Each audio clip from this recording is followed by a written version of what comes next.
আসসালামু আলাইকুম, কেমন আছেন সবাই? আশা করি আলহামদুলিল্লাহ ভালোই আছেন।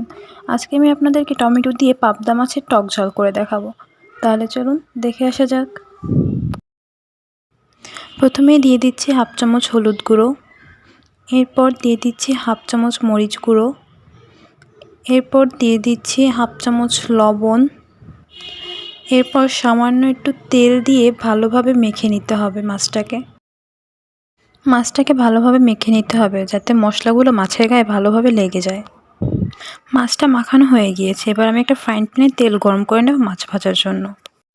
তেল গরম হয়ে গিয়েছে, এবার আমি একে একে মাছগুলো দিয়ে দিব।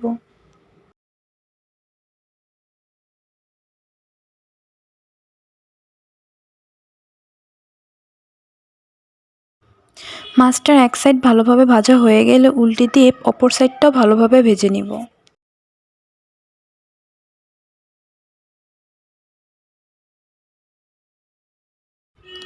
মাছগুলো ভালোভাবে ভাজা হয়ে গিয়েছে, এবার আমি মাছগুলো উঠিয়ে নিব একটা প্লেটে।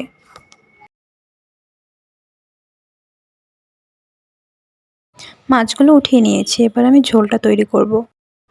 এবার আমি মাছ ভাজার তেলের ভিতরে পেঁয়াজ আর রসুন বাটা, আদা বাটা আর জিরা বাটা দিয়ে দেবো। এখানে পেঁয়াজ আর রসুন একসাথে বেটে নিয়েছি আমি।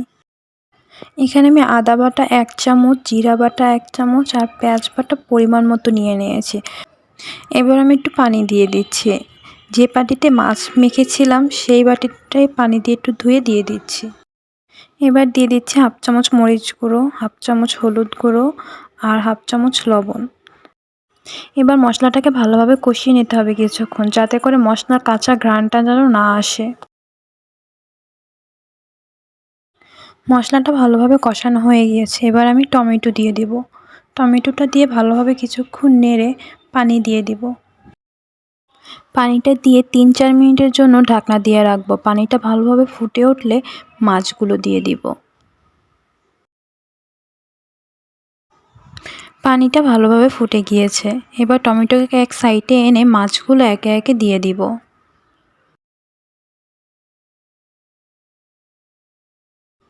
মাছটা দিয়ে ঢাকা দিয়ে রাখতে হবে 5 মিনিটের জন্য। এই পর্যায়ে চুলার আঁচটা মিডিয়ামে রাখতে হবে। ফিরে এলাম 5 মিনিট পর। এবার আমি ঢাকাটা উঠিয়ে 4টে কাঁচামরিচ দিয়ে দেব, শুধুমাত্র একটু ঘ্রাণের জন্য। এটা অপশনাল, আপনারা চাইলে দিতেই পারেন, নাও দিতে পারেন। এবার আমি দিয়ে দিচ্ছি ধনিয়া পাতা। ধনিয়া পাতা দিয়ে আরও 5 মিনিটের জন্য ঢেকে রাখবো।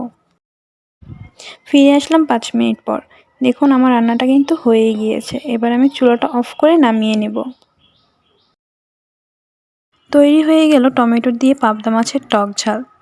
যারা মাছ খায় না তারাও একবার হলেও খেতে বাধ্য হবে, এতটা মজার হয়েছে।